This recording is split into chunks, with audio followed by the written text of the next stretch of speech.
Nightmare Planet by Murray Leinster. The Directory ship Tethys made the first landing on the planet L216-12. It was a goodly world with an ample atmosphere and many seas, which the nearby sun warmed so lavishly that a perpetual cloud bank hid them and all the solid ground from view. It had mountains and islands and high plateaus. It had day and night and rain. It had an equable climate, rather on the tropical side, but it possessed no life. No animals roamed its solid surface, no vegetation grew from its rocks, not even bacteria struggled with the stones to turn them into soil. No living thing, however small, swam in its oceans. It was one of that disappointing vast majority of otherwise admirable worlds which was unsuited for colonization solely because it had not been colonized before. It could be used for biological experiments in a completely germ-free environment, or ships could land upon it for water and supplies of air. The water was pure and the air breathable, but it had no other present utility. Such was the case with an overwhelming number of Earth-type planets when first discovered in the exploration of the galaxy. Life simply hadn't started there. So the ship which first landed upon it made due note for the Galactic Directory and went away, and no other ship came near the planet for 800 years. But nearly a millennium later, the siege ship Orana arrived. It landed and carefully seeded the useless world. It circled endlessly above the clouds, dribbling out a fine dust comprised of the spores of every conceivable microorganism that could break down rock to powder and turn the powder to organic matter. It also seeded with molds and fungi and lichens, and everything that could turn powdery primitive soil into stuff on which higher forms of life could grow. The Orana seeded the seas with plankton. Then it, too, went away. Centuries passed. Then the ecological preparation ship Ludred swam to the planet from space. It was a gigantic ship of highly improbable construction and purpose. It found the previous seeding successful. Now there was soil which swarmed with minute living things. There were fungi which throve monstrously. The seas stank of teeming minuscule life forms. There were even some novelties on land developed by strictly local conditions. There were, for example, paramecium as big as grapes, and yeasts had increased in size so that they bore flowers visible to the naked eye. The life on the planet was not aboriginal, though. It had all been planted by the seed ship of centuries before. The Ludred released insects, it dumped fish into the seas, it scattered plant seeds over the continents. It treated the planet to a sort of Russell's mixture of living things. The real Russell's mixture is that blend of simple elements in the proportions found in suns.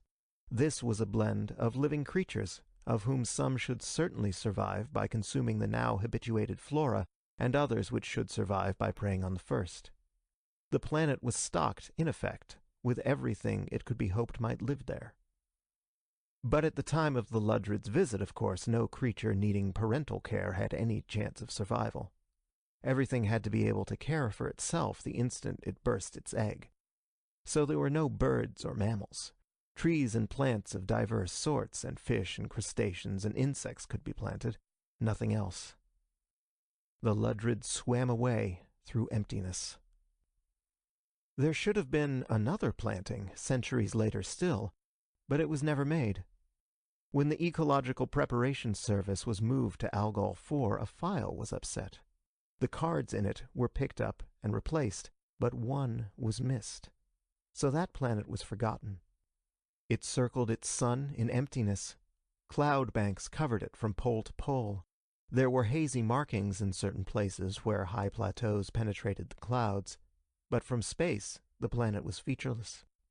Seen from afar, it was merely a round white ball, white from its cloud banks, and nothing else. But on its surface, in its lowlands, it was nightmare. Especially it was nightmare, after some centuries, for the descendants of the human beings from the space liner Icarus, wrecked there some 40-odd generations ago. Naturally, nobody anywhere else thought of the Icarus anymore. It was not even remembered by the descendants of its human cargo who now inhabited the planet. The wreckage of the ship was long since hidden under the seething, furiously striving fungi of the boil. The human beings on the planet had forgotten not only the ship, but very nearly everything. How they came to this world, the use of metals, the existence of fire, and even the fact that there was such a thing as sunlight. They lived in the lowlands, deep under the cloud bank, amid surroundings which were riotous, swarming, frenzied horror. They had become savages. They were less than savages. They had forgotten their high destiny as men. Dawn came. Grayness appeared overhead and increased. That was all. The sky was a blank, colorless pall, merely mottled where the clouds clustered a little thicker or a little thinner, as clouds do. But the landscape was variegated enough. Where the little group of people huddled together, there was a wide valley. Its walls rose up and up into the very clouds. The people had never climbed those hillsides. They had not even traditions of what might lie above them, and their lives had been much too occupied to allow of speculations on cosmology. By day they were utterly absorbed in two problems which filled every waking minute. One was the securing of food to eat under the conditions of the second problem, which was that of merely staying alive. There was only one of their number who sometimes thought of other matters, and he did so because he had become lost from his group of humans once, and had found his way back to it. His name was Burl, and his becoming lost was pure fantastic accident, and his utilization of a fully inherited power to think was the result of extraordinary events. But he still had not the actual habit of thinking. This morning he was like his fellows. All of them were soaked with wetness. During the night, every night, the sky dripped slow, spaced, solemn water drops during the whole of the dark hours. This was customary. But normally the humans hid in the mushroom forests, sheltered by the toadstools which now grew to 3 man-heights. They denned in small openings in the tangled mass of parasitic growths which flourished in such thickets. But this last night they had camped in the open. They had no proper habitations of their own. Caves would have been desirable, but insects made use of caves, and the descendants of insects, introduced untold centuries before, had shared in the size increase of paramecium and yeasts and the few true plants which had been able to hold their own. Mining wasps were 2 yards long, and bumblebees were nearly as huge, and there were other armored monstrosities which also preferred caves for their own purposes. And of course the humans could not build habitations, because anything men built to serve the purpose of a cave would instantly be preempted by creatures who would automatically destroy any previous occupants. The humans had no fixed dens at any time. Now they had not even shelter. They lacked other things also. They had no tools save salvaged scraps of insect armor, great saw-toothed mandibles or razor-pointed leg shells, which they used to pry apart the edible fungi on which they lived, or to get at the morsels of meat left behind when the brainless lords of this planet devoured each other. They had not even any useful knowledge, except desperately accurate special knowledge of the manners and customs of the insects they could not defy. And on this special morning they concluded that they were doomed. They were going to be killed. They stood shivering in the open, waiting for it to happen. It was not exactly news. They had had warning days ago, but they could do nothing about it. Their home valley, to be sure, would have made any civilized human being shudder merely to look at it, but they had considered it almost paradise. It was many miles long, and a fair number wide, and a stream ran down its middle. At the lower end of the valley there was a vast swamp, from which at nightfall the thunderously deep bass croaking of giant frogs could be heard. But that swamp had kept out the more terrifying creatures of that world. The 30-foot centipedes could not cross it, or did not choose to. The mastodon-sized tarantulas which ravaged so much of the planet would not cross it save in pursuit of prey, so the valley was nearly a haven of safety. True, there was one Clothos spider in its ogre's castle nearby, and there was a labyrinth spider in a minor valley which nobody had ever ventured into, and there were some, not many, praying mantises as tall as giraffes. They wandered terribly here and there. But most members of insect life here were absorbed in their own affairs and ignored the humans. There was an ant city whose foot-long warriors competed with the humans as scavengers. There were the bees, trying to eke out a livelihood from the great cruciform flowers of the giant cabbage plants and the milkweeds when water lilies in the swamps did not bear their 4-foot blooms. Wasps sought their own prey. Flies were consumers of corruption, but even the flies 2 feet in length would shy away from a man who waved his arms at it. So this valley had seemed to these people to be a truly admirable place. But a fiend had entered it. As the gray light grew stronger, the shivering folk looked terrifiedly about them. There were only 20 of the people now. 2 weeks before, there had been 30. In a matter of days or less, there would be none, because the valley had been invaded by a great gray, furry spider. There was a stirring not far from where the manfolk trembled. Small, inquisitive antennae popped into view among a mass of large-sized pebbles. There was a violent stirring, and gravel disappeared. Small black things thrust upward into view and scurried anxiously about. They returned to the spot from which they had emerged. They were ants, opening the shaft of their city after scouting for danger outside. They scratched and pulled and tugged at the plug of stones. They opened the ant city's artery of commerce.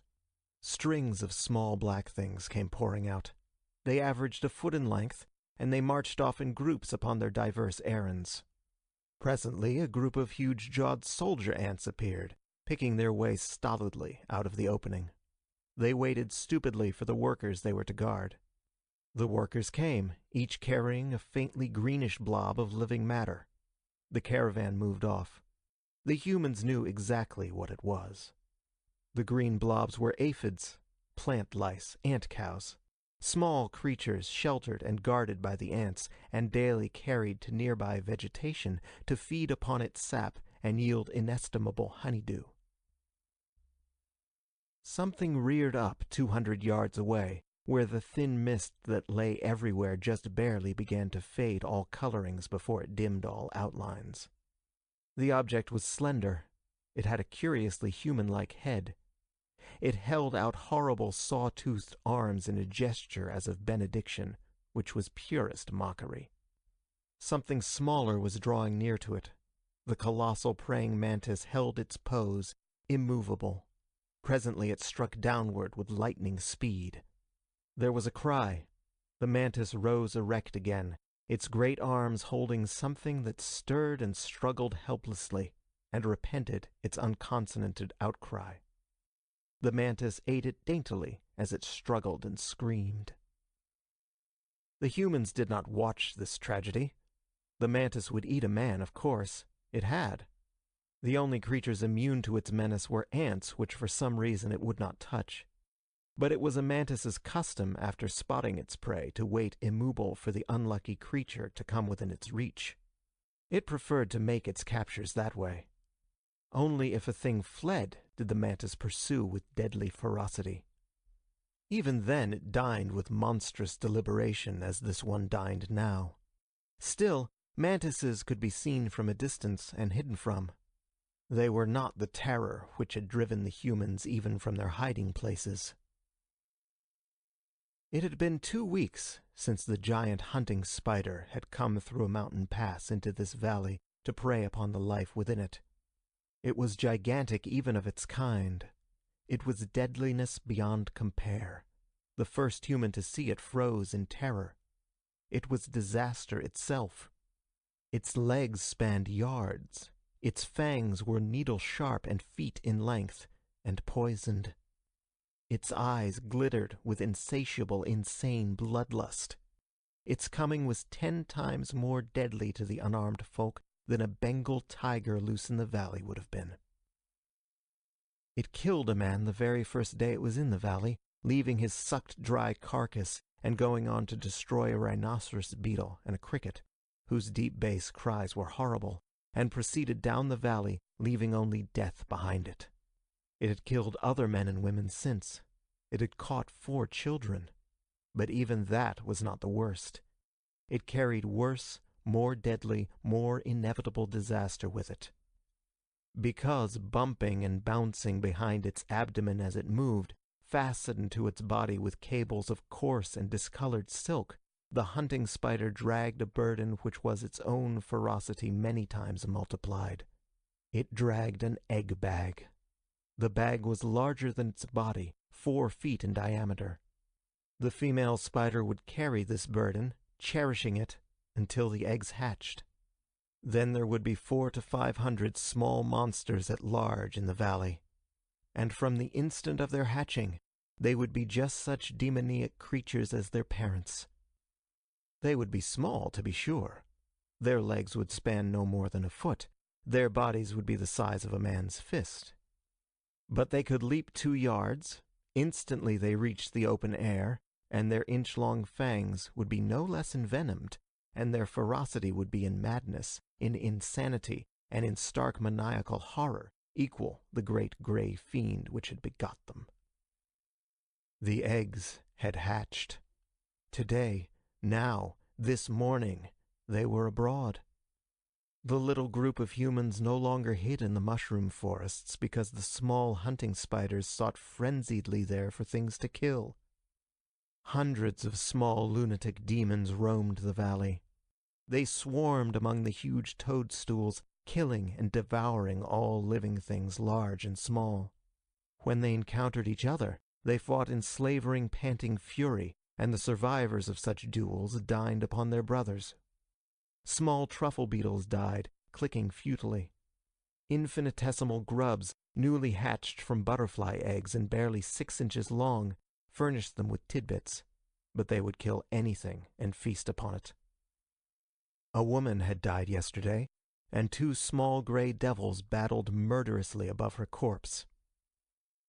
Just before darkness, a huge yellow butterfly had flung itself agonizedly aloft, with these small dark horrors clinging to its body, feasting upon the juices of the body their poison had not yet done to death. And now, at daybreak, the humans looked about despairingly for their own deaths to come to them.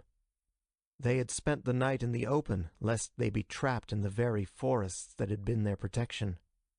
Now they remained in clear view of the large gray murderer, should it pass that way. They did not dare to hide, because of that ogreish creature's young, who panted in their bloodlust as they scurried here and there and everywhere. As the day became established, the clouds were gray only. The night mist thinned. One of the younger women of the tribe, a girl called Saya, saw the huge thing far away. She cried out, choking. The others saw the monster as it leaped upon and murdered a vividly colored caterpillar on a milkweed near the limit of vision. The milkweed was the size of a tree. The caterpillar was 4 yards long. While the enormous victim writhed as it died, not one of the humans looked away. Presently, all was still. The hunting spider crouched over its victim in obscene absorption. Having been madness incarnate, it now was the very exemplar of a horrid gluttony. Again the humans shivered. They were without shelter. They were without even the concept of arms.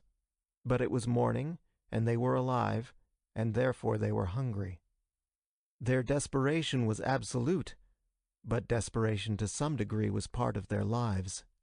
Yet they shivered and suffered. There were edible mushrooms nearby, but with the deadly small replicas of the hunting spider giant roaming everywhere, any movement was as likely to be deadly as standing still to be found and killed. The humans murmured to one another fearfully. But there was the young man called Burl, who had been lost from his tribe and had found it again. The experience had changed him. He had felt stirrings of atavistic impulses in recent weeks, the more especially when the young girl Saya looked at him. It was not normal, in humans conditioned to survive by flight, that Burl should feel previously unimagined hunger for fury, a longing to hate and do battle. Of course, men sometimes fought for a particular woman's favor, but not when there were deadly insects about. The carnivorous insects were not only peril, but horror unfaceable. So Burl's sensations were very strange. On this planet, a courtship did not usually involve displays of valor. A man who was a more skillful forager than the foot-long ants was an acceptable husband. Warriors did not exist. Burl did not even know what a warrior was. Yet today the sullen, unreasonable impulses to conduct what he could not quite imagine were very strong. He knew all the despairing terror the others felt, but he also was hungry. The sheer doom that was upon his group did not change the fact that he wanted to eat, nor did it change the fact that he felt queer when the girl Saya looked at him. Because she was terrified, the same sort of atavistic process was at work in her. She looked to Burl. Men no longer served as protectors against enemies so irresistible as giant spiders. It was not possible. But when Burl realized her regard, his chest swelled. He felt a half-formed impulse to beat upon it. His newfound reasoning processes told him that this particular fear was different in some fashion from the terrors men normally experienced. It was. This was a different sort of emergency. Most dangers were sudden and either immediately fatal or somehow avoidable. This was different. There was time to savor its meaning and its hopelessness. It seemed as if it should be possible to do something about it. But Burl was not able, as yet, to think what to do. The bare idea of doing anything was unusual now. Because of it, though, Burl was able to disregard his terror when Saya regarded him yearningly. The other men muttered to each other of the sudden death in the mushroom thickets. No less certain death now feasted on the dead yellow caterpillar. But Burl abruptly pushed his way clear of the small crowd and scowled for Saya to see. He moved toward the nearest fungus thicket. An edible mushroom grew at its very edge. He marched toward it, swaggering. Men did not often swagger on this planet. But then he ceased to swagger. His approach to the mingled mass of toadstools and lesser monstrosities grew slower. His feet dragged. He came to a halt. His impulse to combat conflicted with the facts of here and now. His flesh crawled at the thought of the grisly small beasts which might now be within yards. These thickets had been men's safest hiding places. Now they were places of surest disaster. He stopped, with a coldness at the pit of his stomach. But as it was a new experience to be able to have danger come in a form which could be foreseen, so Burl now had a new experience in that he was ashamed to be afraid. Somehow, having tacitly undertaken to get food for his companions, he could not bring himself to draw back while they watched. But he did want desperately to get the food in a hurry and get away from there. He saw a gruesome fragment of a tragedy of days before. It was the emptied, scraped, hollow leg shell of a beetle. It was horrendously barbed. Great knife-edged spines lined its edge. They were 6 inches in length. And men did not have weapons anymore, but they sometimes used just such objects as this to dismember defenseless giant slugs they came upon. Burl picked up the hollow shell of the leg joint. He shook it free of clinging molds, and small things an inch or 2 in length dropped from it and scurried frantically into hiding. He moved hesitantly toward the edible mushroom, which would be food for Saya and the rest. He was 4 yards from the thicket.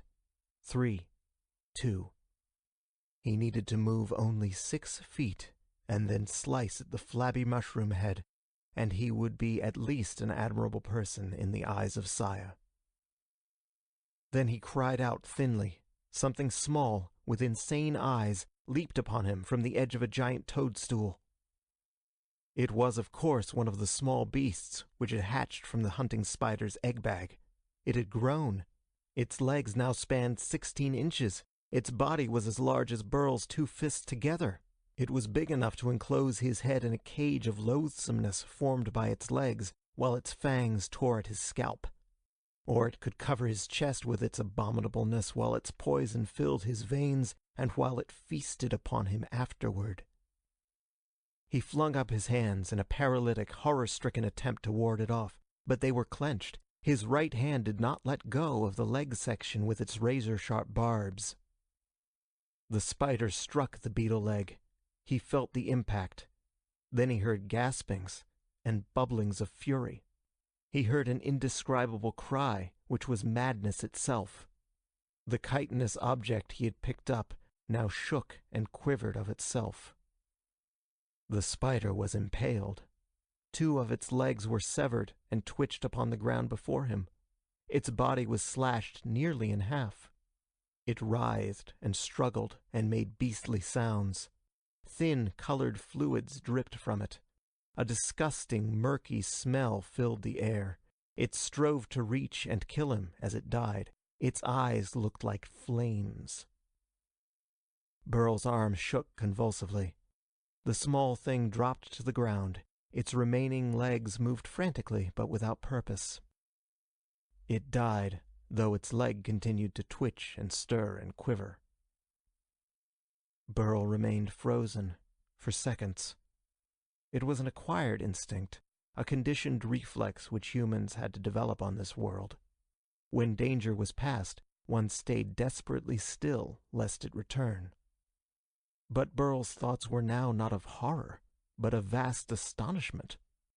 He had killed a spider. He had killed a thing which would have killed him. He was still alive. And then, being a savage and an animal, as well as a human being, he acted according to that highly complicated nature. As a savage, he knew with strict practicality that it was improbable that there was another baby spider nearby. If there had been, they would have fought each other. As an animal, he was again hungry.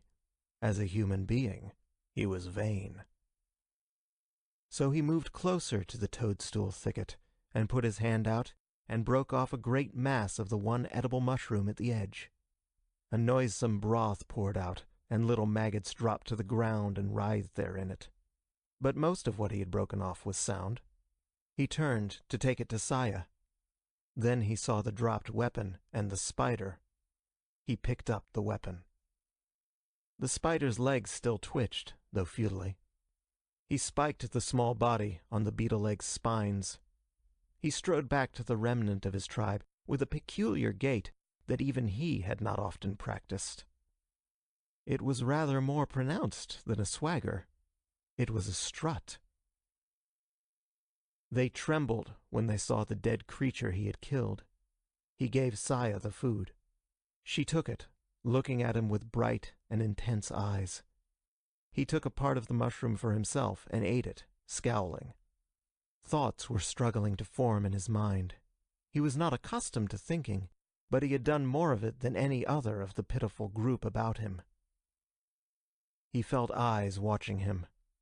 There were 5 adult men in this group besides himself, and 6 women. The rest were children, from gangling adolescents to one mere infant in arms. They were a remarkably colorful group at the moment, had he only known it. The men wore yellow and gold-brown loincloths of caterpillar fur, stripped from the drained carcasses of creatures that the formerly resident clothed spider had killed. The women wore cloaks of butterfly wing, similarly salvaged from the remnants of a meal left unfinished by a finicky or engorged praying mantis. The stuff was thick and leathery, but it was magnificently tinted in purples and yellows. Time passed.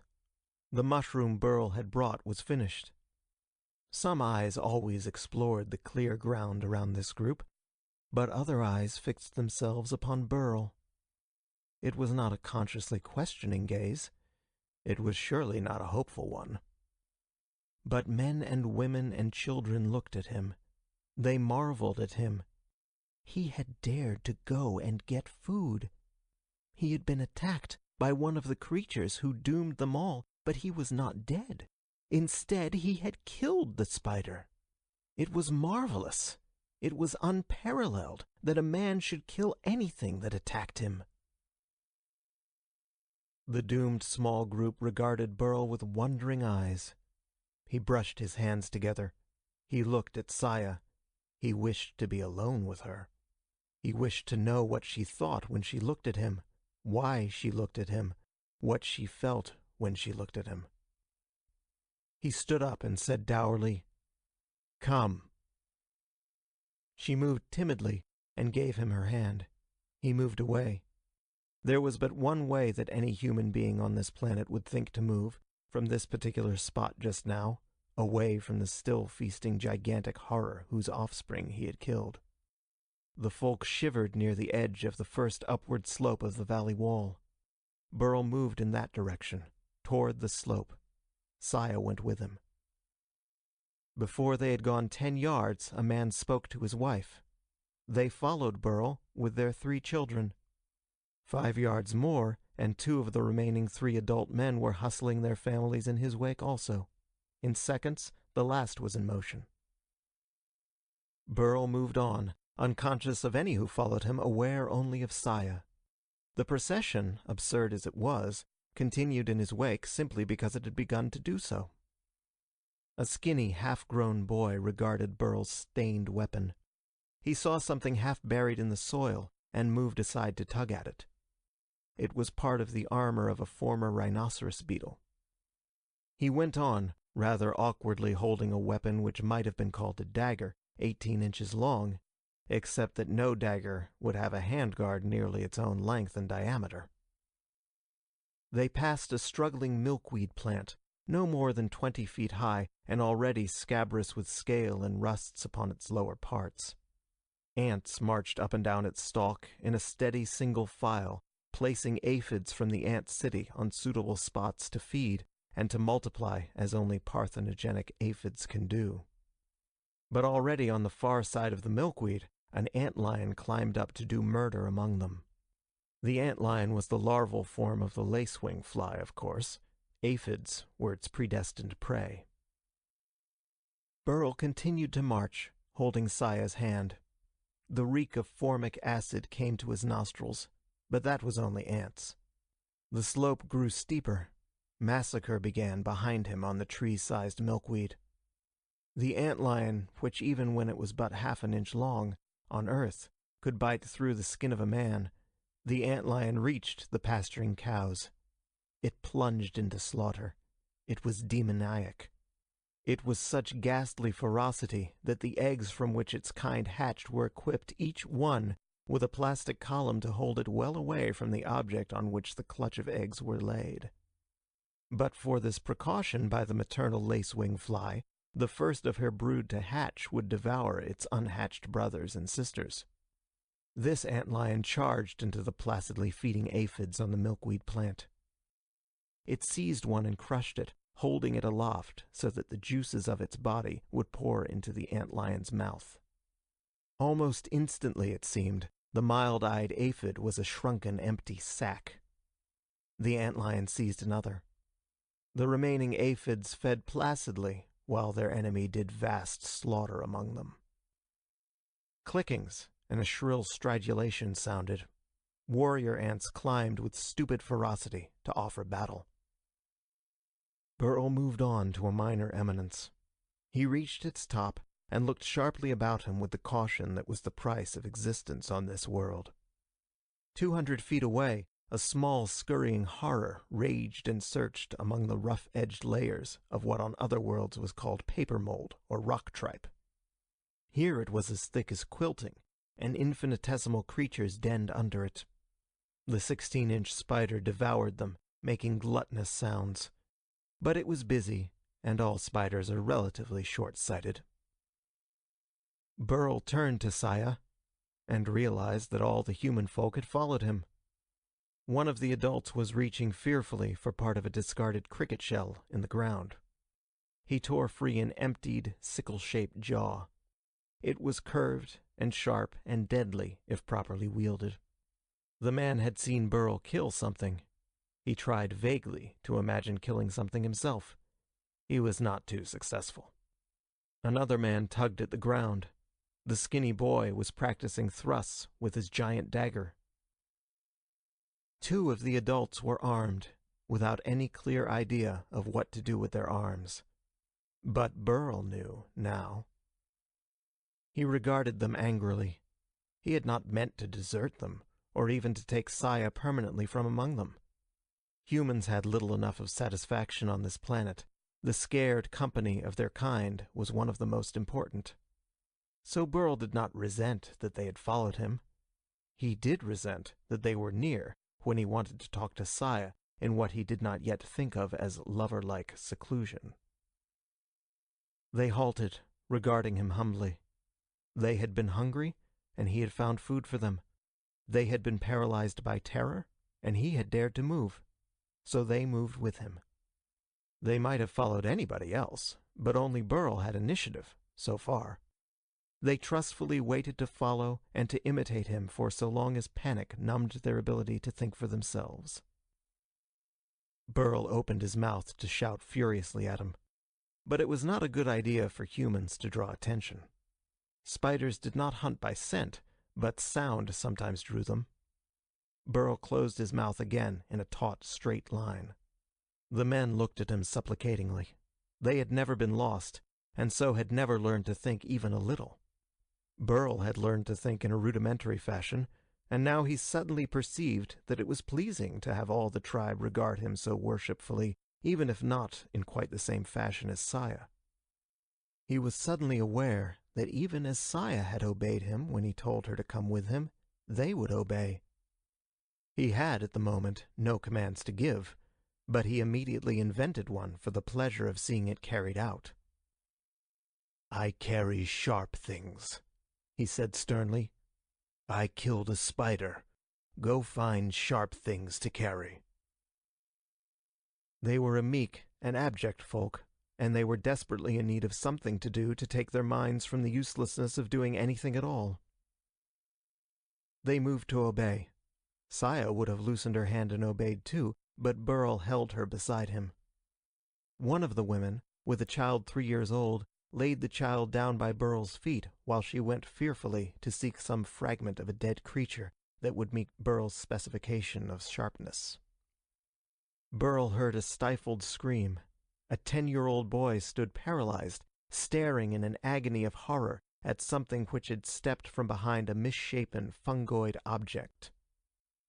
It was a pallidly greenish creature with a small head and enormous eyes. It was a very few inches taller than a man.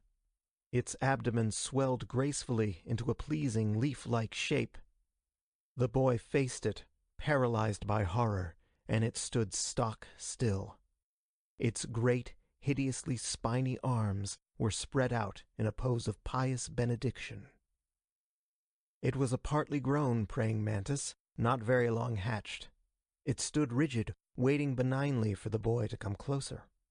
If he fled, it would fling himself after him with ferocity beside which the fury of a tiger would seem kittenish.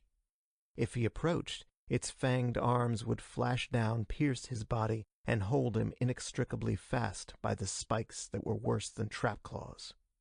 And of course it would not wait for him to die before it began its meal. The small party of humans stood frozen. They were filled with horror for the boy. They were cast into a deep abyss of despair by the sight of a half-grown mantis, because if there was one such miniature insect dinosaur in the valley, there would be many others. Hundreds of others. This meant there had been a hatching of them, and they were as deadly as spiders. But Burl did not think in such terms just now. Vanity filled him. He had commanded, and he had been obeyed. But now obedience was forgotten because there was this young praying mantis. If men had ever thought of fighting such a creature, it could have destroyed any number of them by pure ferocity and superiority of armament. But Burl raged. He ran toward the spot. Even mantises were sometimes frightened by the unexpected. Burl seized a lumpish object barely protruding from the ground. It looked like a rock.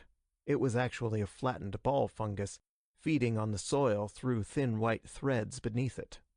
Burl wrenched it free and hurled it furiously at the young monster. Insects simply do not think. Something came swiftly at it, and the mantis flashed its ghastly arms to seize and kill its attacker. The ball fungus was heavy. It literally knocked the mantis backward. The boy fled frantically. The insect fought crazily against the thing it thought had assailed it. The humans gathered around Burl hundreds of yards away, again uphill. The slope of the mountain flank was marked here. They gathered about Burl because of an example set by the woman who had left her 3-year-old child behind. Saya, in the unfailing instinct of a girl for a small child, had snatched it up when Burl left her. Then she had joined him because the instinct which had made her obey him in starting off, it was not quite the same instinct which moved the others, also bade her follow him wherever he went. The mother of the child went to retrieve her deposit. Other figures moved cautiously toward him. The tribe was reconvened. The floor of the valley seemed a trifle obscured. The mist that hung always in the air made it seem less distinct, less actual, not quite as real as it had been. Burl gulped and said sternly, "Where are the sharp things?" The men looked at one another numbly. Then one spoke despairingly, ignoring Burl's question. "Now," said the man dully, "there was not only the hunting spider in the valley, but its young. And not only the young of the hunting spider, but the young of a mantis. It was hard to stay alive at the best of times. Now it had become impossible."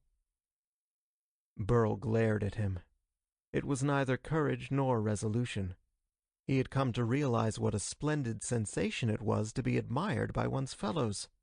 The more he was admired, the better. He was enraged that people thought to despair. "I," said Burl haughtily, "am not going to stay here. I go to a place where there are neither spiders nor mantises. Come." He held out his hand to Saya. She gave the child to its mother and took his hand.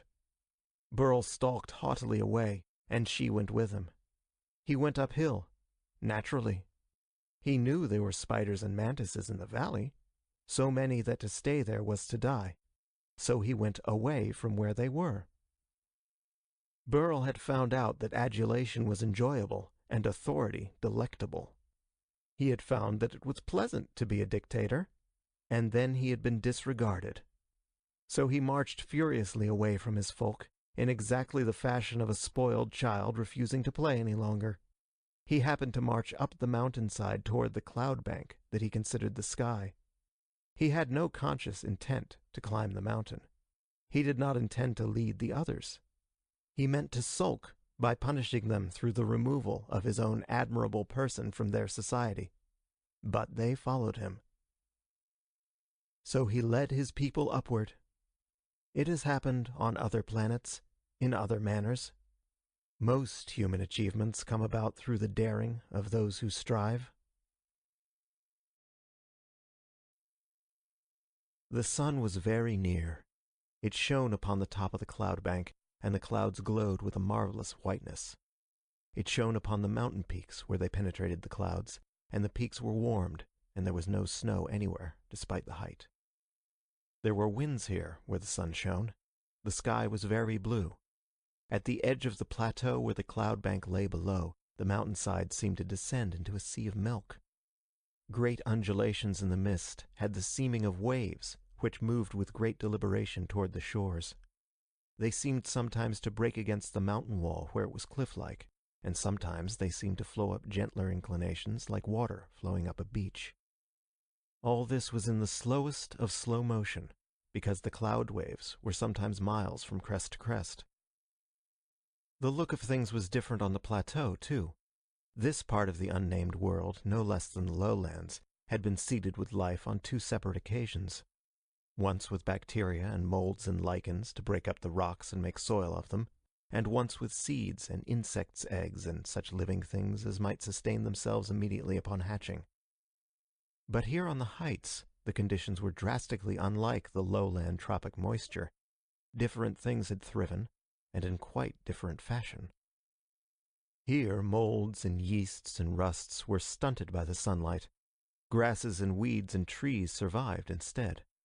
This was an ideal environment for plants that needed sunlight to form chlorophyll, and chlorophyll to make use of the soil that had been formed. So here was vegetation that was nearly Earth-like. And there was a remarkable side effect on the fauna, which had been introduced at the same time and in the same manner as down below. In coolness which amounted to a temperate climate, there could be no such frenzy of life as formed the nightmare jungles in the lowlands. Plants grew at a slower tempo than fungi, and less luxuriantly. There was no adequate food supply for large-sized plant eaters. Insects, which were to survive in sunshine, could not grow to be monsters. Moreover, the nights were chill. Many insects grow torpid in the cool of a temperate zone night, but warm up to activity soon after sunrise. But a large creature, made torpid by cold, will not revive so quickly. If large enough, it will not become fully active until close to dusk. On the plateau, the lowland monsters would starve in any case. But more, they would have only a fraction of a day of full activity.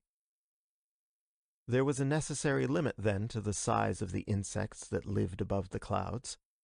The life on the plateau would not have seemed horrifying at all to humans living on other planets. Save for the absence of birds to sing, and lack of a variety of small mammals, the untouched sunlit plateau with its warm days and briskly chill nights would have impressed most men as an ideal habitation. But Burl and his companions were hardly prepared to see it that way at first glimpse. Certainly, if told about it beforehand, they would have viewed it with despair. But they did not know beforehand. They toiled upward, their leader moved by such ridiculous motives as have sometimes caused men to achieve greatness throughout all history. Back on Earth, 2 great continents were discovered by a man trying to get spices to conceal the gamey flavor of half-spoiled meat. The power that drives mile-long spacecraft, and that lights and runs the cities of the galaxy, was first developed because it could be used in bombs to kill other men. There were precedents for Burl leading his fellows into sunshine merely because he was angered that they ceased to admire him. The trudging, climbing folk were high above the valley now. The thin mist that was never absent anywhere had hidden their former home little by little. They climbed a steeply slanting mountain flank. The stone was mostly covered by ragged, bluish-green rock tripe in partly overlapping sheets. Such stuff is always close behind the bacteria which first attack a rock face. On a slope, it clings while soil is washed downward as fast as it forms. The people never ate it. It produced frightening cramps. In time, they would learn that if thoroughly dried, it can be soaked to pliability again and cooked to a reasonable palatability. But so far they knew neither dryness nor fire. Nor had they ever known such surroundings as presently enveloped them. A slanting, stony mountainside which stretched up frighteningly to the very sky. Grayness overhead, grayness also to one side, the side away from the mountain. An equal grayness below. The valley in which they lived could no longer be seen at all. Trudging and scrambling up the interminable incline, the people of Burl's personal following gradually realized the strangeness of their surroundings. As one result, they grew sick and dizzy. To them it seemed that the solid earth had tilted and might presently tilt further. There was no horizon, but they had never seen a horizon. So they felt that what had been down was now partly behind, and they feared lest a turning universe let them fall ultimately toward the grayness they considered sky. In this frightening strangeness, their only consolation was the company of their fellows. To stop would be to be abandoned in this place where all values were turned topsy-turvy. To go back, but none of them could imagine descending again to be devoured as 1/3 of their number already had been. If Burl had stopped, his followers would have squatted down and shivered together miserably and waited for death. They had no thought of adventure, nor any hope of safety. The only goodnesses they could imagine were food and the nearness of other humans. They clung together, obsessed by the dread of being left alone. Burl's motivation was no longer noble. He had started uphill in a fit of sulks, and he was ashamed to stop. They came to a place where the mountain flank sank inward. There was a flat area, and behind it there was a winding canyon of sorts, like a vast crack in the mountain's substance. Burl breasted the curving edge and walked on level ground. Then he stopped short. The mouth of the canyon was perhaps 50 yards from the lip of the downward slope. There was this level space, and on it there were toadstools and milkweed, and there was food. It was a small, isolated asylum for life, such as they were used to. It could have been that here they could have found safety, but it wasn't that way. They saw the web at once. It was slung from between the opposite cliff walls by cables 200 feet long. Its radiating cables reached down to anchorages on stone. The snare threads, winding out and out in that logarithmic spiral which men on other planets had noted thousands of years before, the snare threads were a yard apart. The web was set for giant game. It was empty now, but Burl searched keenly and saw the tightrope cable leading from the very center of the web to a rocky shelf some 50 feet above the canyon's floor. At its end, he saw the spider. It waited there, almost invisible against the stone, with one furry leg touching the cable that led to its waiting place, so that the slightest touch on any part of the web would warn it instantly. Burl's followers accumulated behind him. They stared. They knew, of course, that a web spider will not leave its snare under any normal circumstances. They were not afraid of that. But they looked at the ground between the web and themselves. It was a charnel house of murdered creatures. Half-inch thick wing cases of dead beetles. The cleaned-out carcasses of other giants. The ovipositor of an ichneumon fly, 6 feet of slender, springy, deadly pointed tube, and abdomen plates of bees and draggled antennae of moths and butterflies. Something very terrible lived in this small place. The mountainsides were barren of food for big flying things. Anything which did fly so high for any reason would never land on sloping, foodless stone. It would land here, and very obviously it would die. Because something killed them as they came. It denned back in the canyon where they could not see. It dined here. The humans looked and shivered. All but Burl. He deliberately chose for himself a magnificent lance grown by one dead creature for its own defense. He pulled it out of the ground and cleaned it with his hands. He seemed absorbed, but he was terribly aware of the inner depths of the canyon. He was actually pretending, for the sake of what he believed his dignity. Fearfully, the other humans imitated him in choosing weapons from the armory of the devoured. Then Burl stalked grandly to one side and began to climb again. His people followed him in numbed silence. They were filled with dread, but it was not quite terror. Insects do not stalk their prey. The deadly unseen monster of the canyon had not attacked them, therefore it did not know they were there. And therefore they were safe from it until it appeared, but none of them desired to stay. The slope lessened here, and half a mile further on there was a small thicket of mushrooms. From within it came the cheerful, loud clicking of some small beetle, arrived at this spot nobody could possibly know how, but happily ensconced in a 20-yard patch of jungle above a hollow that had gathered soil through the centuries. There were edible mushrooms in the thicket. The humans ate, naturally. And here they realized that they were no longer doomed by the creatures in the valley.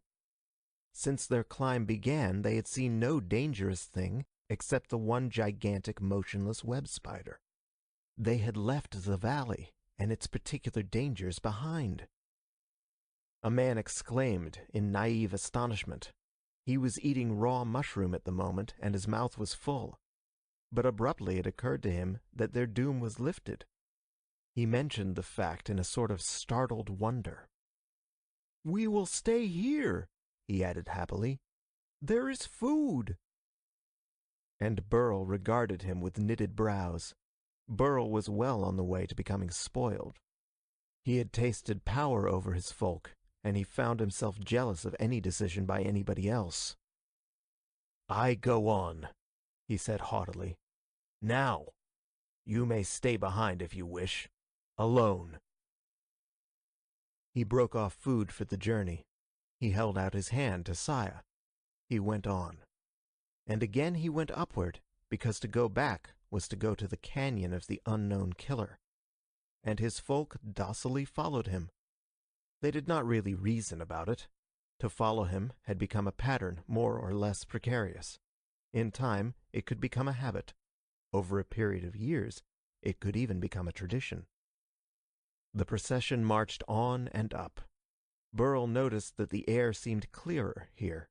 It was not the misty, quasi-transparent stuff of the valley. He could see for miles to right and left, and the curvatures of the mountain face, but he could not see the valley. Then he realized that the cloud bank he saw was finite, an object. He had never thought of it specifically before. To him, it had seemed simply the sky. Now he saw an indefinite lower surface, which yet definitely hid the heights toward which he moved. He and his followers were less than 1,000 feet below it. It appeared to Burl that presently he would run into an obstacle that would simply keep him from going any further. But until that happened, he obstinately continued to climb. The thing which was the sky appeared to stir. It moved. A little higher, and he could see that there were parts of it which were lower than he was. They moved also. But they did not approach him, and he had no experience of anything inimical which did not plunge upon its victims. Therefore, he was not afraid.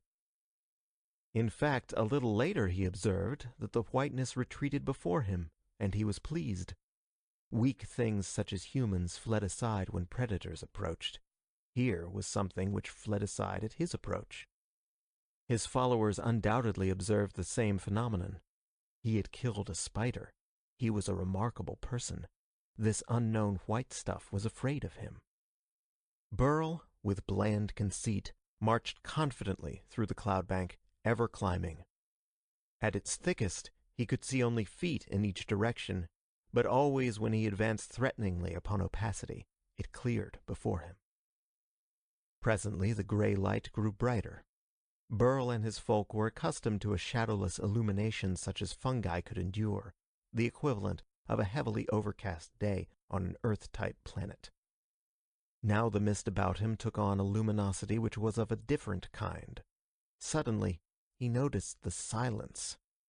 He had never known even comparative silence before in all his life. His ears had been assailed every minute since he had been born by a din which was the noise of creatures, by stridulations, by chirpings, by screams, or at the least by the clicking of armor or the deep-toned pulsations of wings. He had always lived in the uproar of frenzied struggle. Now, that hellish chorus of shrieks and cries and mating calls was cut off.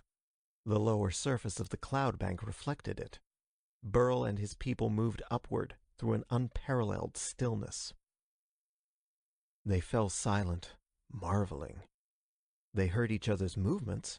They could hear each other's voices. But they moved in a vast quietness over stones which here were not even lichen-covered, but glistened with wet. And all about them a golden glow hung in the very air. Stillness and quietude, and golden light which grew stronger and stronger and stronger. It was very remarkable when they came up through the sea of mist upon a shore of sunshine and saw blue sky and sunlight for the first time. The light smote upon their pink skins and brilliantly colored furry garments. It glinted in changing, ever more colorful flashes upon the cloaks made of butterfly wings. It sparkled upon the great lance carried by Burl in the lead, and the quite preposterous weapons borne by his followers. The little party of 20 humans waded ashore through the last of the thinning white stuff which was cloud. They gazed about them with blinking, wondering, astounded eyes. The sky was blue. There was green grass, and there was sound. The sound was of wind blowing in the trees and sunshine. They heard insects too, but they did not know what it was they heard.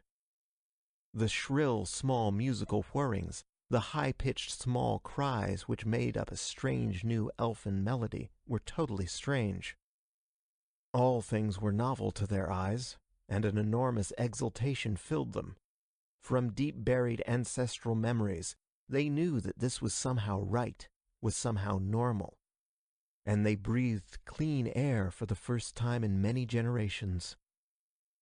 Burl even shouted in triumph, and his voice rang echoing among rocks.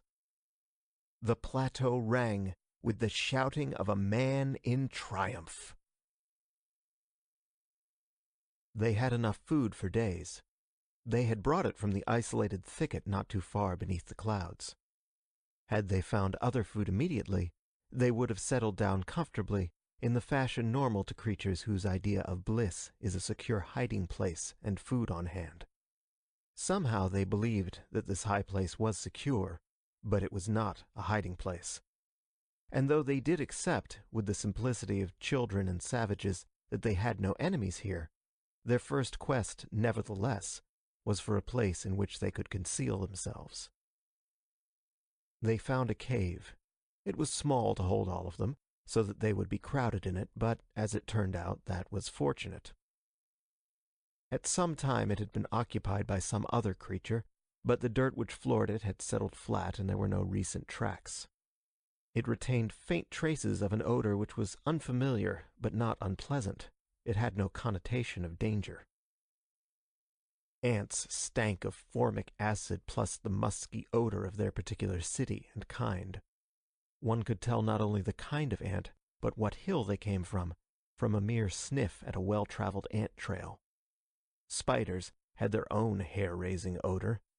The smell of a praying mantis was acrid, and of beetles decay, and of course those bugs whose main defense was smell gave off an effluvium which tended to strangle all but themselves. The cave's smell was quite different. The humans thought vaguely that it might be another kind of man. Actually, it was the smell of a warm-blooded animal. But Burl and his fellows knew of no warm-blooded creatures but themselves. They had come above the clouds a bare 2 hours before sunset, of which they knew nothing. For an hour they marveled, staying close together. They were astounded by the sun, more particularly since they could not look at it. But presently, being savages, they accepted it with the matter-of-factness of children. They could not cease to wonder at the vegetation about them. They were accustomed only to gigantic fungi and a few feverishly growing plants striving to flower and bear seed before being devoured. Here they saw many plants, and at first no insects at all. However, they looked only for the large things they were accustomed to. They were astounded by the slenderness of the plants. Grass fascinated them, and weeds. A large part of their courage came from the absence of debris upon the ground. In the valley, the habitation of a trapdoor spider was marked by grisly trophies, armor emptied of all meat, but not yet rotted by the highly specialized bacteria which flourished upon chitin. The hunting ground of even a mantis was marked by discarded transparent beetle wings and sharp spiny bits of armor and mandibles not tasty enough to be consumed. Here, in the first hour of their exploration, they saw no sign that any insect from the lowlands had ever come to this place at all, but they interpreted the fact quite correctly as rarity, rather than complete absence of huge creatures blundering up into the sunlight. They were relieved that they had found a cave. There was no thicket of trees close growing enough to shelter them. They were ludicrously amazed when they found that trees were hard and solid, because the fungi they knew were easily cut by saw-toothed tools. They found nothing to eat, but they were not yet hungry. They did not worry about it while they still had bits of edible mushroom from their climb. When the sun sank low and the crimson colorings filled the western horizon, they shivered. They watched the glory of their first sunset with scared, incredulous eyes. Yellows and reds and purples reared toward the zenith. It became possible to look and gaze directly at the sun. They saw it descend behind something they could not guess at. Then there was dark. The fact stunned them. So night came like this. Then they saw the stars as they winked singly into being. And the folk from the lowland crowded frantically into the cave with its faint odor of having once been occupied. They filled the cave tightly, but Burl was somewhat reluctant to admit his fear, and Saya lingered close to him. They were the last to enter. Nothing happened. Nothing. The sounds of evening continued. They were strange but infinitely soothing, and somehow what night sounds ought to be. Burl and the others could not possibly analyze it, but for the first time in many generations, they were in an environment really similar to that intended for their race. It had a rightness and a goodness about it, which was perceptible for all its novelty. And because Burl had once been lost from his tribe, he was capable of estimating novelties a little better than the rest. He listened to the night noises from close by the cave's small entrance. He heard the breathing of his tribesmen. He felt the heat of their bodies, keeping the crowded enclosure warm enough for all. Saya was close beside him. She held fast to his arm for reassurance. He was wakeful and thinking very busily and very painfully. Saya was filled with a tumult that was combined fear of the unknown and relief from much greater fear of the familiar, and warm, proud memories of the sight of Burl leading and commanding the others, and memories of the look and feel of sunshine, and pictures of sky and grass and trees which she had never seen before. Emotion-filled memories of Burl as he killed a spider, flinging a ball fungus at a hatchling mantis, saving a young boy, grandly leading the others up the mountainside which it had never occurred to anybody else to climb, keeping onward sternly when it seemed that the solid ground had twisted and would drop them into a misplaced sky. And now, between her and the doorway to the strange and very beautiful night outside, Saya felt an absorbed, impassioned, delectable disquiet from the touch of Burl's arm beneath her fingers. He stirred. She whispered a question. "I am going out," he murmured in her ear. "I wish to see the lights, to see if they come nearer or move." It had occurred to him that the first few stars they had seen glowed in darkness like the giant fireflies of the valley. They were comparable in size to all the enlarged insect kingdom. They were a yard and more in length, and sometimes at night they soared and wheeled above the lowland fungus jungles, and the segmented larval females of their kind, which never grew wings, grew frantic at the sight. They climbed recklessly upon the flat tops of toadstools and waved their dimmer twinned lanterns at the flying males. But this was not the lowland. Burl freed his arm from Saya's fingers. He crept through the constricted opening of the cave, carrying his lance before him. He already had a vague idea that it should be not only an instrument, but a weapon. He imagined stabbing enemy creatures with it, but only vaguely as yet. He stood upright in the open air. There was coolness. Night had fallen, but only a little while since. There were smells in the air such as Burl had never smelled before. Green things growing, and the peculiar clean odor of wind that has been bathed in sunshine, and the peculiarly satisfying fragrance of coniferous trees. But Burl raised his eyes to the heavens. He saw the stars in all their glory, and he was the first man in at least 40 generations to look at them from this planet. There were myriads upon myriads of them, varying in brightness from stabbing lights to infinitesimal twinklings. They were of every possible color.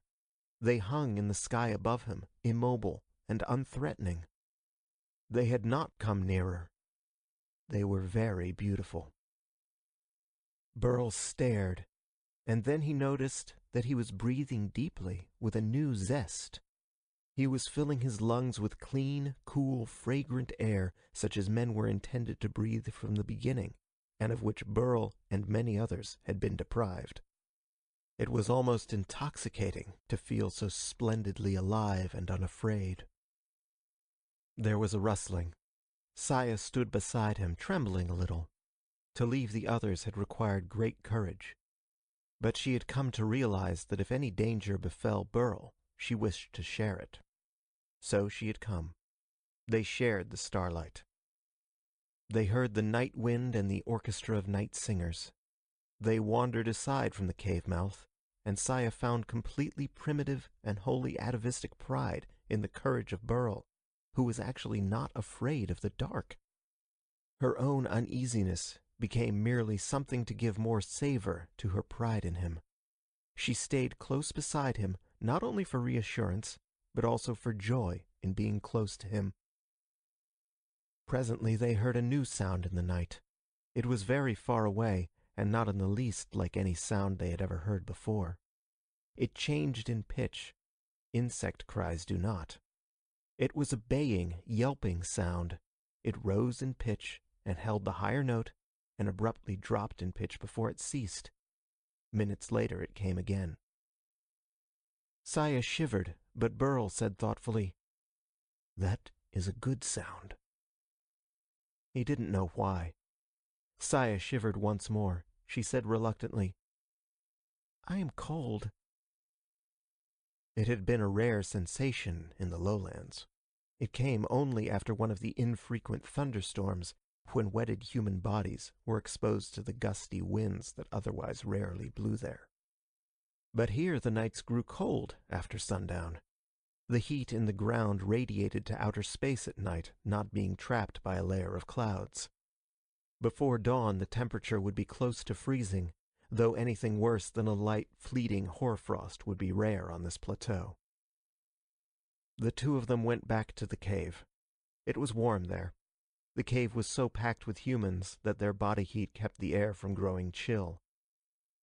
Burl and Saya crouched among the rest and became drowsy and comfortable. Presently Saya dropped off to sleep, her hand trustfully in Burl's. But he remained awake for a long time, blinking. He thought of the stars, but they were too strange. He thought of the trees and grass. But most of the impressions of this upper world were so remote from previous knowledge that he could only accept them as they were and defer reflection upon them until later.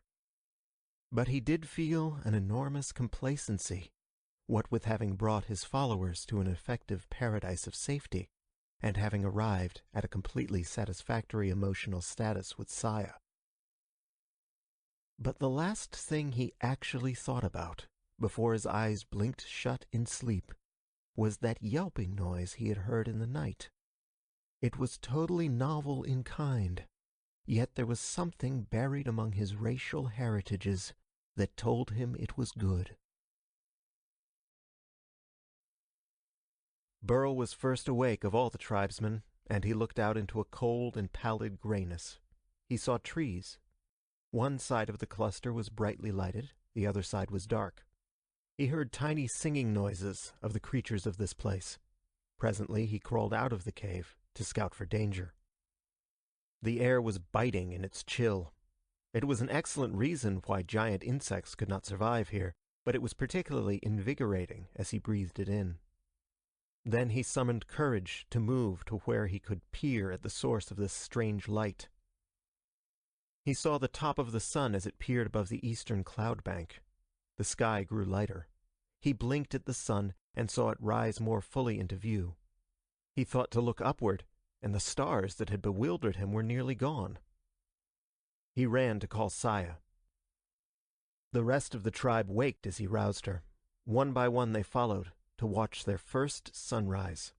The men and women gaped at the sun as it filled the east with colorings and rose above the seemingly steaming layer of clouds, and then appeared to spring free of the horizon and swim on upward.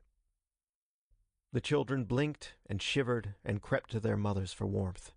The women enclosed them in their cloaks, and they thawed and peered out once more at the glory of sunshine and the day.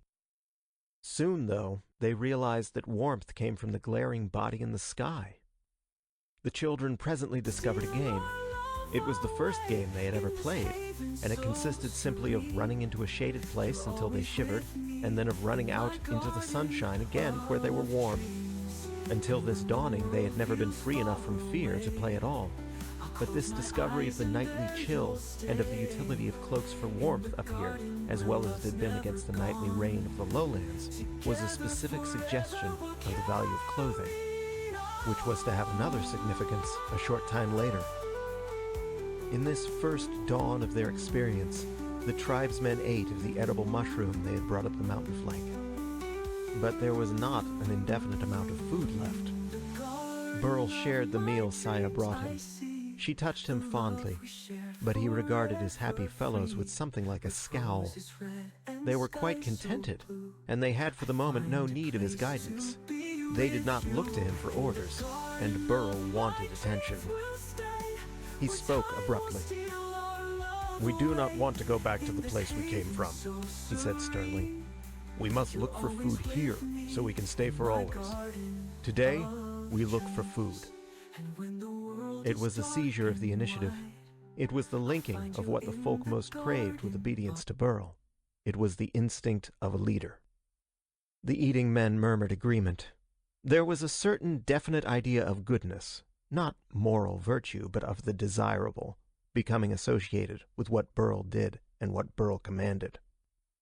His tribe was becoming a group of which he was the leader, rather than only a loose association held together only by the fear of solitude. He led them exploring as soon as they had eaten. All of them, of course. None had yet become confident enough to be left behind. They straggled irregularly behind Burl and Saya. They came to a brook and regarded it with amazement. There were no leeches, no fungus, no swiftly drifting islands of scum. It was clear. Greatly daring, Burl tasted it, and it was water, but such as he had never tasted before. It was clean, fresh, sparkling water, not fouled by drainage through mold or rust. The rest of the tribe tasted. A child slipped on a muddy place and sat down hard on white stuff that yielded and almost splashed. The child howled. Saya picked it up. Then she looked where it had been for spines or small stinging things. She stared blankly. She went to Burl with a tiny white thing in her hand. It was a mushroom, but it was a tiny, clean, appetizing object. Saya had no words for it. She was amazed. Burl smelled it carefully. He tasted it. And it was actually no more and no less than a normal mushroom, growing in a shaded place upon enormously rich soil. It had been protected from sunlight, but it had not the means nor the stimulus to become a monster. Burl ate it. He carefully composed his features. Then he announced the find to his followers. There was food here, he told them. But in this splendid world to which he had led them, food was small. There would be no great enemies here, but the food would have to be sought in small objects rather than great ones. They must look at this place and seek others like it, where food would be found. The tribesmen were doubtful. But they plucked mushrooms, whole ones, instead of merely breaking off parts of their tops. In deep astonishment, they recognized miniatures of what they had known only in gigantic forms. They tasted. The tiny mushrooms had the same savor, but they were not coarse or stringy or tough like the giants. They melted in the mouth. Life in this place to which Burl had led them was delectable. Truly, the doings of Burl were astonishing. When a child found a beetle on a leaf, and they recognized it, they were entranced, for instead of being bigger than a man and a thing to flee from, it was less than an inch in size and helpless against them.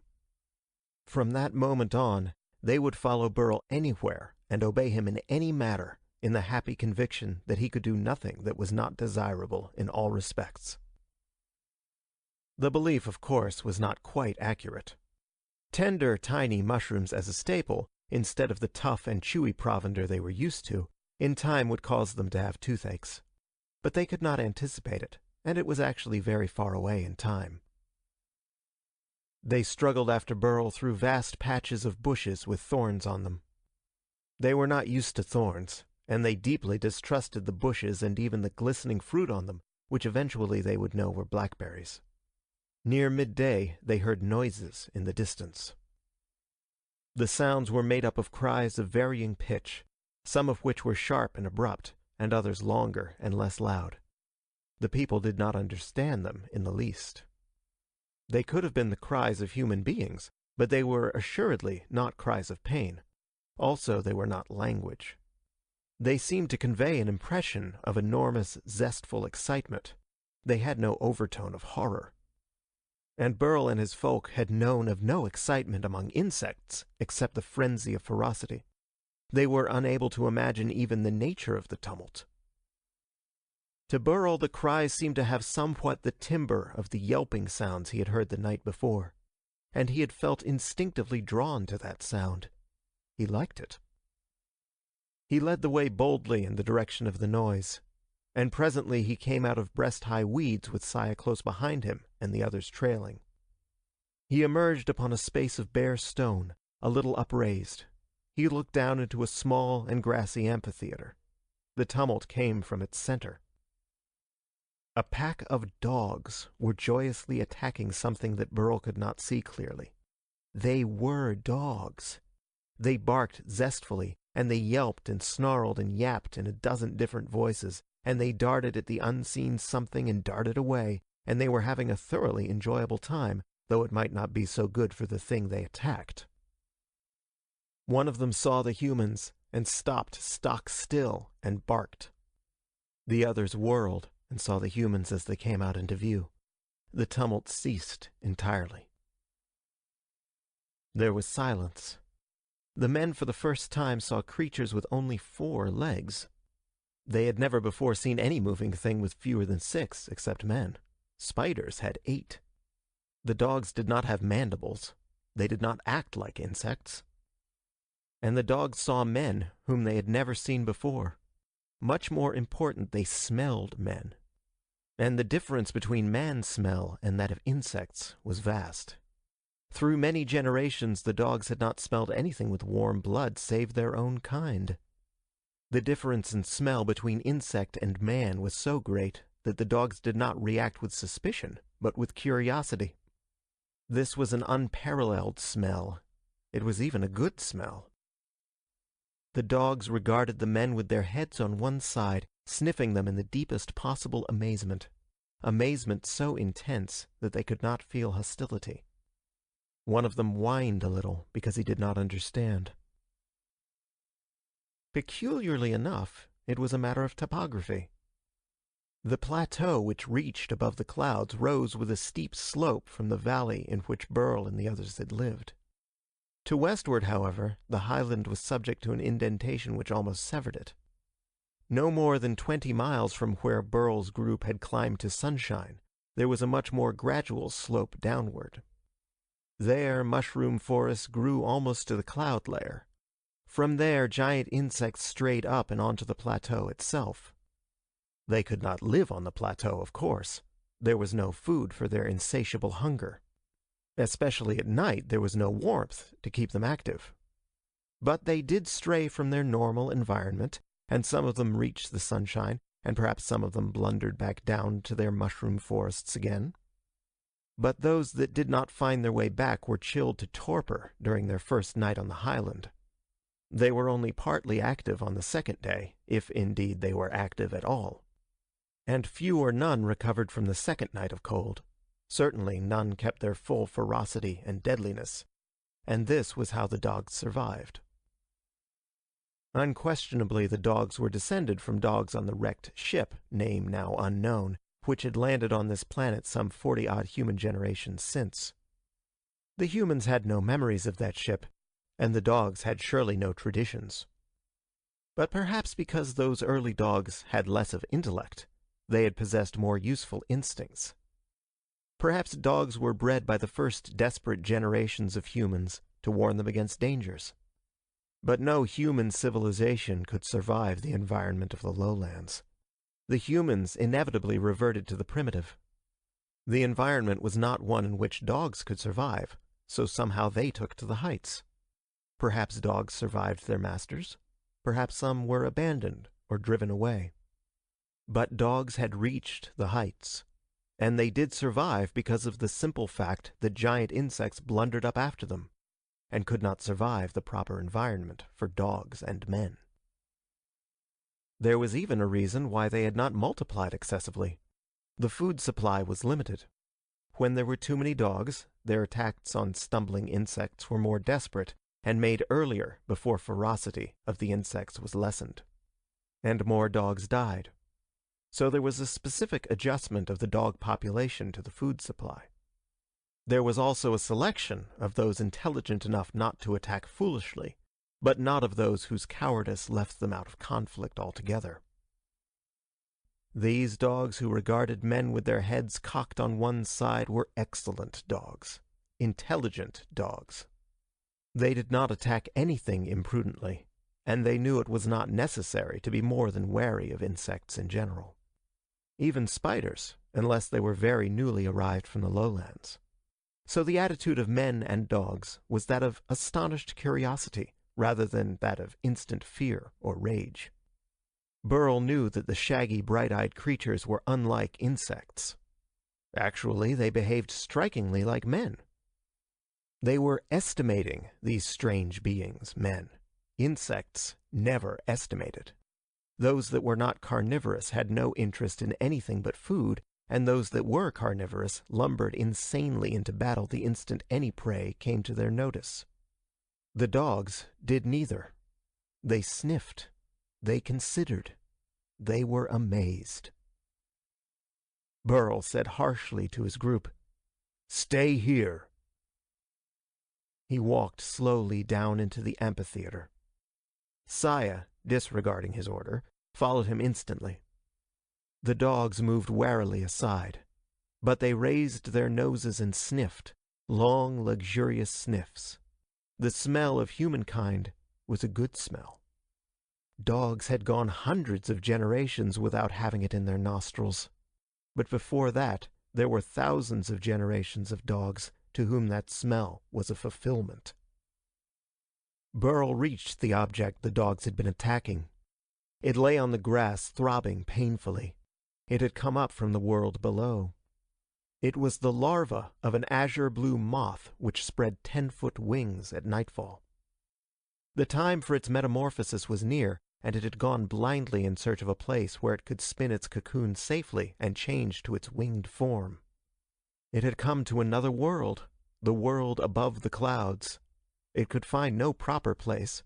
Its stores of fat had protected it a little from the chill, but the dogs had found it. Burl considered. It was the custom of wasps to sting creatures like this within a certain special spot, marked for them apparently by a tuft of dark fur. Burl thrust his lance into that particular spot. The creature died quickly and without agony. The thought to kill was an inspiration, which was the result of continued adventuring. Burl cut off meat for his tribesmen. The dogs offered no objection. They were well fed enough. Burl and Saya together carried the meat back to the blinking tribesfolk. On the way they passed within 2 yards of a dog, which regarded them with extreme intent and almost a wistful expression. Their smell did not mean game. It meant something the dog struggled dumbly to remember. "I have killed the thing," said Burl, in the tone of one speaking to an equal. "You can go and eat it now. I only took part of it." The dog wagged its tail, and then backed away, as if in confusion. After all, matters had not yet progressed to cordiality. The humans consumed what Burl had brought them. Most of the dogs went to the feast Burl had left. Presently, they were back. They had no reason to be hostile. They were fed. The humans offered them no injury. The humans smelled good. The dogs were fascinated by their smell.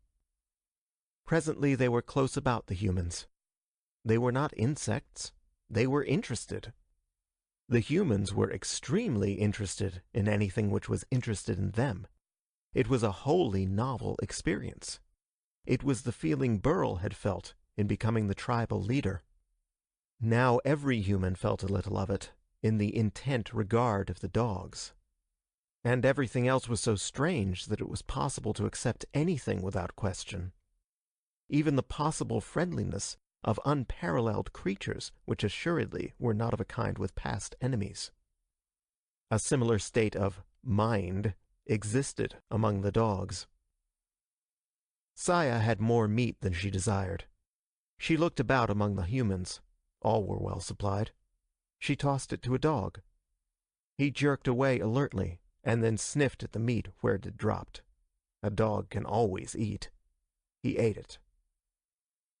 "I wish you would talk to us," said Saya hopefully. The dog wagged his tail. "You do not look like us," said Saya interestedly, "but you act as we do, not as the monsters." The dog looked at meat in Burl's hand. Burl tossed it. The dog caught it with a quick snap, swallowed it, wagged his tail briefly, and came closer. It was a completely incredible action, but dogs and men were bloodkin on this planet. Besides, there was subconscious racial memory instinct in friendship between man and dog. It was not overlaid by any past experience of either. They were the only warm-blooded creatures on this world. It was kinship felt by both. Burl stood up and spoke politely to the dog. He addressed him with the same respect he would have given to another man. In all his life he had never felt equal to an insect, but he felt no arrogance toward this dog. He felt superior only to other men. "We are going back to our cave," he said politely. "Maybe we will meet again." He led his tribe back to the cave in which they had spent the previous night. The dogs followed, ranging on either side. They were well fed, with no memory of hostility to any creature which smelled like men. They had instinct and intelligence. The latter part of the return to the cave, if anybody had been qualified to notice, was remarkably like a group of dogs taking a walk with a group of people. It was companionable. It felt remarkably right. That night Burl left the cave, as before, to look at the stars. This time Saya went with him, gladly. But as they emerged from the cave entrance, there was a stirring. A dog rose and stretched itself elaborately, yawning the while. When Burl and Saya walked aside from the cave, the dog trotted amiably with them.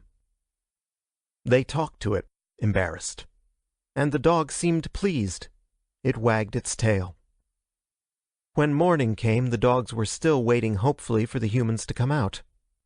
They appeared to expect the humans to take another nice long walk, on which they would accompany them. It was a brand new satisfaction they did not wish to miss. After all, from a dog's standpoint, humans were made to take long walks with, among other things. The dogs greeted the humans with tail waggings and cordiality. The friendship of the dogs assured the humans' new status in life. They had ceased to be fugitive game for any insect murderer. They had hoped to be unpursued foragers, but joined to the dogs, they were raised to the estate of hunters. The men did not domesticate the dogs. They made friends with them. The dogs did not subjugate themselves to the men. They joined them, at first tentatively, and then with worshipful enthusiasm. And the partnership was so inherently right that within a month it was as if it had been always. And indeed, except for a few centuries for them, it had. The humans had made a permanent encampment by then. There were a few caves at an appropriate distance from the slope up which most wanderers from the lowlands came. The humans moved into the caves. A child found the chrysalis of a giant butterfly, whose caterpillar form had so offensive an odor that the dogs had not attacked it. But when it emerged from the chrysalis, humans and dogs together assailed it before it could take flight. They ended with warm approval of each other. The humans had great wings with which to make cloaks. And men wore cloaks now, shorter than the women's, but cloaks. They were very useful against the evening chill. When one dawning a vast outcry of dogs awoke the humans, Burl led the rush to the spot, and his great lance did execution which the dogs appeared to admire. Burl wore a moth's feathery antennae now, bound to his forehead like a knight's plumes. They were very splendid. In a single month, their entire way of life went through a revolution. The ground was often thorny. A man pierced his foot and bandaged it with a strip of wing fabric so he could walk. The injured foot was more comfortable to walk with than the well one. Within a week, women were busily contriving diverse forms of footgear to achieve the greatest comfort. One day Saya admired glistening red berries and tried to pluck them, and they stained her fingers. She licked the fingers, and berries were added to the tribe's menu. A veritable orgy of experimentation began, and this was a state of affairs which is very, very rare among human beings. A tribe with an established culture and tradition cannot change without disaster. But men who have abandoned their old ways and are seeking new ones can go far. Already the dogs were established as sentries and watchmen and friends to every one of the humans. By now mothers did not feel alarmed if a child wandered out of sight.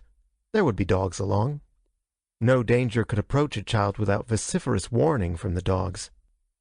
Men went hunting now, with zestful tail-wagging dogs as companions in the chase. By the time a stray monster from the lowlands reached this area, it was dazed and half-numbed by at least one night of bitter cold. Even spiders could not find energy to leap. They fought like fiends, but sluggishly.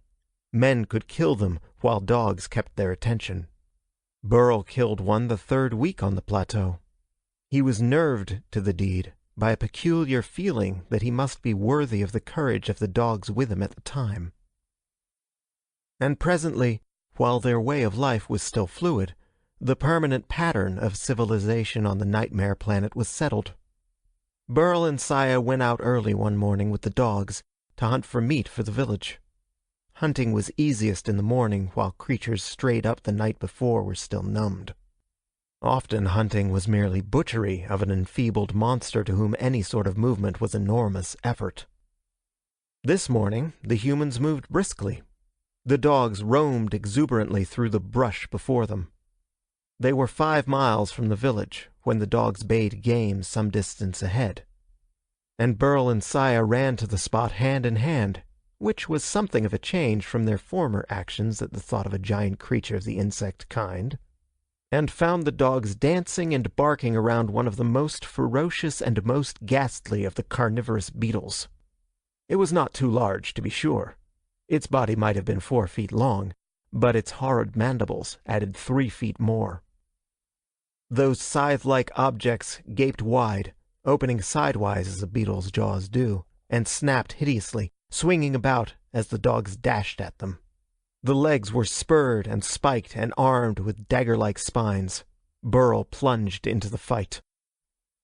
The great gaping mandibles clicked and clashed. They were capable of disemboweling a man or snapping a dog's body in half without effort. There were whistling noises as the beetle breathed through its abdominal spiracles. It fought furiously, making frantic plunges at the dogs who dashed in and out to torment and bewilder it, while they created the most zestfully excited of uproars. There was something beside this conflict that Burl and Saya should have noticed, but they were instantly intent. The other thing was quite unparalleled. There had been nothing else like it on this planet in many hundreds of years. It moved slowly above the plateau, as if examining it. It was 6 miles away, and perhaps a mile higher, when Burl and Saya prepared to intervene professionally on behalf of the dogs. Then it swerved and moved directly toward them. It moved swiftly. But it was silent, and they did not know it all. Burl leaped in with a lance thrust at the tough integument where an armored leg joined the body. He missed, and the monster whirled. Then Saya flashed her cloak before the beetle, so that it seemed a larger and nearer antagonist. As the creature whirled again, Burl thrust once more, and a hind leg crumpled. Instantly, the thing limped crazily. A beetle does not use its legs like four-legged creatures. It moves the two end legs on one side with the center leg on the other, so that always it is braced on an adjustable tripod. But it cannot adjust readily to crippling. A dog snatched at a spiny lower leg and crunched and darted away. The expressionless machine-like horror uttered a formless, deep bass cry and was spurred to all possible ferocity. The fight became a thing of furious movement and uproar, with Burl striking once at a multiple eye so the pain would deflect it from a charge on Saya, and Saya again deflecting it with her cloak and once breathlessly trying to strike it with her shorter spear. Then the beetle sank to the ground, all three legs on one side crippled. The remaining three thrust and struggled terribly, and suddenly it was on its back, still striking its gigantic jaws frantically in the hope of murder. But Burl stabbed home between two armor plates, where a ganglion was almost exposed. A thrust killed it instantly. Burl and Saya smiled at each other. There was a monstrous sound of splintering trees. They whirled. The dogs pricked up their ears. One of them barked defiantly. Something huge, truly huge, settled to the ground a bare 100 yards away. It was metal, and there were ports, and it was utterly beyond experience because, of course, there had been no spaceship landings on this planet in 40-odd human generations. But as Burl and Saya stared blankly at it, a port opened, and men came out, and they waved hopefully to the two barbarically attired figures who had been seen fighting a monster with the help of dogs, which meant some sort of civilization. The dogs confirmed it. They sniffed. These also were men. And Burl and his tribe had this smell, and were friends. So the dogs trotted forward with the self-confident cordiality of dogs on excellent terms with men, and there was no question of friendship. None at all. The men came forward joyously to talk to Burl and Saya. There were difficulties, of course, but Burl and Saya had the calm composure of savages and the alertness of people who are changing the pattern of their lives of their own volition and finding it very pleasant, and things went swimmingly. There was on the spaceship an educator. They invited Burl to put it on his head. He obliged. And very shortly he understood a new language, and was equipped with a very considerable fund of general information. Among the items of information was the fact that presently he would have a splitting headache, he did, and that the making of records for an educator was so different that it required generations to get all the facts and knowledge for a single type of education down in permanent form. All of which fitted admirably into the arrangements that the men on the spaceship were anxious to make, and Burl was enthusiastically willing to accede to. He and his folk knew the creatures of the lowlands as nobody else could possibly know them.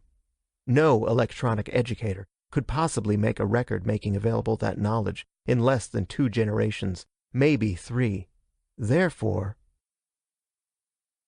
the nightmare world swims in space about its nearby sun. It has a name now, but it does not matter. It has a city on it, which probably matters less. It is a curious city, though. The people in it wear gorgeous colored fur and cloaks of butterfly wings. The least of the people in that city wear garments which would fetch fortunes on other inhabited worlds. In fact, such garments do. But it is most practical for Burl and Saya and their followers to wear such garments. There is no day but that a small winged flying craft rises from the city to go silently over the plateau until it reaches the space above the cloud bank, and then dives down into it. It is wise for the occupants and the operators of such small craft to wear garments like the other humans on this planet. They are recognized that way, when garments such as most planets find suitable would make them seem strange. They want to be recognized in the jungles and the noisome valleys of the lowlands. There are other humans down there. The people of the city, of course, bring their fellows out as fast as they can find them. There is a session with an educator, and a splitting headache afterward, and very soon the folk who have hidden from monsters all their lives are zestfully hunting them with dogs. Presently they are hunting them with flying machines. It is a nice arrangement. The search for more people in the lowlands is a prosperous business even when it is unsuccessful. The wings of white morph butterflies bring the highest price, but even a common swallowtail is riches enough. And the fur of caterpillars, duly processed, goes into the holds of the regular space liners with the same care given elsewhere to jewels and platinum. But the Nightmare Planet has not become a merely sordid place of business. What comforts and what luxuries spaceships can bring are available enough, to be sure, but the city on the plateau and the homes of the barbarically clad inhabitants are not places to which invitations are coveted for the luxury of them. The planet is a sportsman's paradise. Not long since, the planet president of Surmore III was a guest in Burl's dwelling. Burl is all hard muscle, despite his graying hair, and he and Saya have fitted very beautifully into the sort of civilization that turned out to be congenial to them. They have grown children now, and their home is quite fit to entertain a world president in its richness. But it is small, the size they want it to be. The atmosphere is oddly informal. There are self-respecting and amiable dogs nearly everywhere. The world president of Surmore III was inclined to be standoffish at first. But he is a sportsman, like Burl. And since the last hunting trip, he is very respectful. After all, there are few planet leaders who will, as they do, for pure sporting joy of the hunt, fight the mastodon-sized tarantula of the lowlands with nothing but a spear, and win. But Burl does.